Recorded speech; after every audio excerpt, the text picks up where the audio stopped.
Good morning प्रशिक्षुओं। DElEd प्रशिक्षु 2019 second semester का इस यूट्यूब चैनल पर हार्दिक स्वागत है। जैसा कि हम पिछली कक्षा में राजपूतों के उदय के बारे में चर्चा किए थे, आज हम सल्तनत कालीन भारत की चर्चा करेंगे।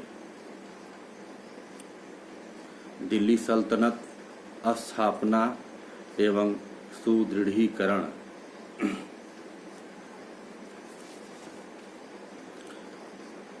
मोहम्मद गोरी भारत के उत्तरी हिस्सों पर अपना राज्य स्थापित कर चुका था।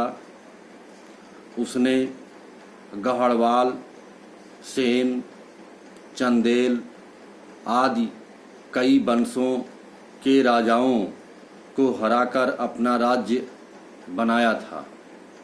वह खुद गौर में रहता था और भारत में उसके राज्य के अलग अलग प्रांतों में उसके अधिकारी शासन चलाते थे। ये अधिकारी मोहम्मद गोरी के गुलाम थे, क्योंकि मोहम्मद गोरी ने इन्हें खरीदा था। ये गुलाम राज्य के अधिकारी थे।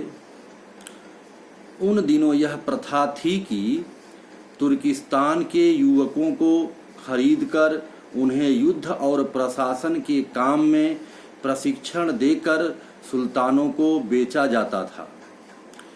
इसलिए वे गुलाम कहलाते थे।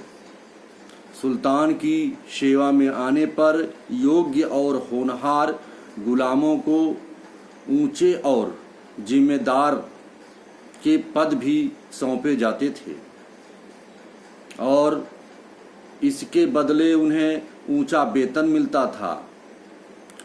सुल्तान मोहम्मद गोरी की सेवा में भी ऐसे कई गुलाम थे और भारत में उसके राज्य का शासन चलाते थे। सल्तनत के सामने चुनौतियां। सरदार, जिन्हें अमीर कहा जाता था, तुर्क और अफगान कबीलों के होते थे। इनमें जातीय श्रेष्ठता तथा सल्तनत में ऊंचा स्थान पाने की भी होड़ रहती थी। इन्हीं अमीर सरदारों में से ही सुल्तान होता था। सुल्तान होने के लिए सैनिक योग्यता एवं शासकीय क्षमता का होना आवश्यक था। इन क्षमताओं के प्रभाव से वह सुल्तान बन सकता था और तभी तुर्क अमीरों का समर्थन प्राप्त करना भी संभव था। सुल्तान के लिए अमीर सरदारों का समर्थन प्राप्त करना भी संभव था। सुल्तान के लिए अमीर सरदारों का समर्थन और विश्वास आवश्यक था। इस कारण प्रत्येक सुल्तान अपने अमीर सरदारों को संदेह की दृष्टि से देखता था। उसे सदैव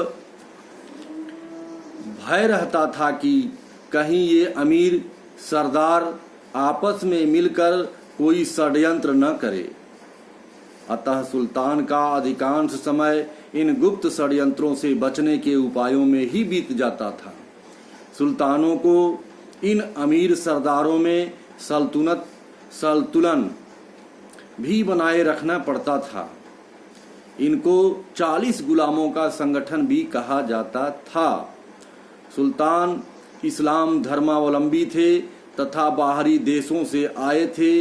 इसीलिए भारतीय जनता पर शासन करने के लिए तुर्क अमीरों, उलेमा आदि का प्रसन्न करने के साथ ही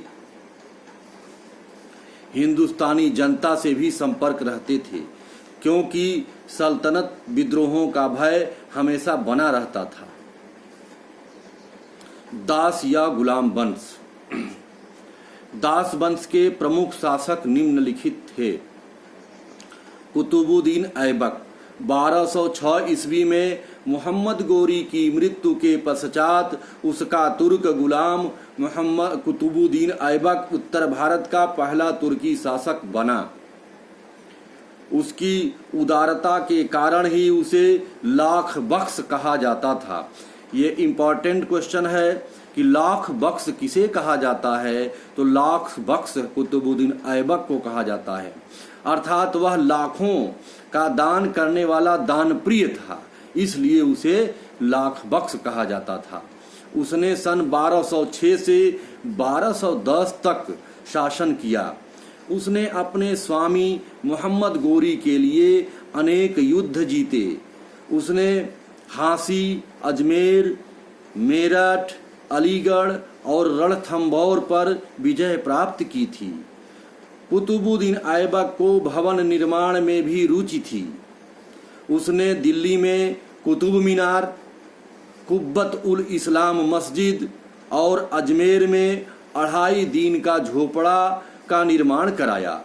यह भी इम्पॉर्टेंट क्वेश्चन है कि कुतुबुद्दीन द्वारा ही कुतुब मीनार, दिल्ली में कुतुब मीनार, कुब्बत उल इस्लाम मस्जिद और अजमेर में 2.5 दिन के झोपड़ा का निर्माण कराया था। कई बार प्रश्न 2.5 दिन के झोपड़ा का निर्माण, कुतुब मीनार और कुब्बत उल इस्लाम के बारे में पूछा जा चुका है। कुतुब मीनार का प्रारंभ ऐबक ने किया था, परंतु इसको पूर्ण इल्तुतमिश ने कराया था। ये भी इम्पॉर्टेंट प्रश्न है कि कुतुब मीनार का निर्माण किसने कराया था, तो कुतुब मीनार का निर्माण कुतुबुद्दीन ऐबक ने कराया था, परंतु उसको पूर्ण कराने का काम इल्तुतमिश ने किया था। कुतुबुद्दीन ऐबक ने भारत में एक नए राज्य की नींव अवश्य डाली, पर उस राज्य को सुदृढ़ बनाने का अवसर उसे नहीं मिल पाया। सन 1210 में चौगान एक पोलो खेल होता है। पोलो खेलते समय घोड़े से गिरकर उसकी मृत्यु हो गई। यह भी इम्पोर्टेंट क्वेश्चन है, कुतुबुद्दीन ऐबक की मृत्यु कैसे हुई, तो कुतुबुद्दीन ऐबक की मृत्यु चौगान खेलते समय घोड़े से गिरकर हुई। इल्तुतमिश दास वंश के शासकों में सबसे योग्य शासक इल्तुतमिश था। वह इलवारी तुर्क था। खोखरों के विरुद्ध युद्ध में अपार साहस दिखाने के कारण और मोहम्मद गोरी के कहने पर कुतुबुद्दीन ने उसको दासता से मुक्त कर दिया था। गद्दी पर बैठने के बाद इल्तुतमिश के सामने तमाम कठिनाइयां सामने आईं। मंगोलों एवं बाहरी आक्रमणकारियों के कारण पश्चिमोत्तर सीमाएं सुरक्षित नहीं थी। गजनी के यंदौज तथा सिंध एवं मुल्तान के कुबाचा एवं सल्तनत के सूबेदार एवं सरदार उसके विरोधी थे। उसने विरोधी सरदारों और सूबेदारों की शक्ति को समाप्त कर तुर्कों का एक संगठन तैयार किया। अपनी दूरदर्शिता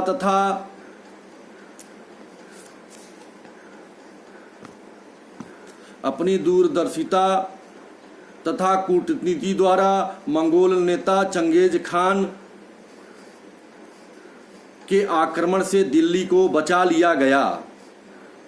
राजपूतों की बढ़ती हुई शक्ति को सीमित करने के लिए उसने रणथंभौर, मंदौर, नागौद, सांभर, नयाना, जालौर एवं ग्वालियर पर आक्रमण किए तथा सन 1232 में ग्वालियर के दुर्ग को जीत लिया। सुल्तान ने सन 1234 में मालवा के राज्य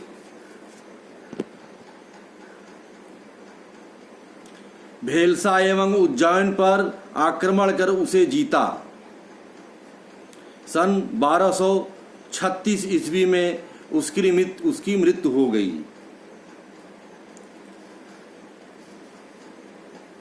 उसकी शासन व्यवस्था भी सुदृढ़ थी। इस तरह दास वंश में कुतुबुद्दीन ऐबक और इल्तुतमिश के बारे में आज हम चर्चा किए थे, जिसमें तमाम इम्पॉर्टेंट क्वेश्चन जैसे कुतुब मीनार का निर्माण किसने कराया और उसको पूरा किसने किया। कुतुब मीनार का निर्माण कुतुबुद्दीन ऐबक ने कराया और उसको पूरा करने का काम इल्तुतमिश ने किया। कुब्बत उल इस्लाम मस्जिद का निर्माण किसने किया, कुब्बत उल इस्लाम मस्जिद कहाँ है, ये इम्पॉर्टेंट क्वेश्चन है। और 2.5 दिन का झोपड़ा का निर्माण किसने किया और यह कहाँ है। 2.5 दिन के झोपड़े का निर्माण कुतुबुद्दीन ऐबक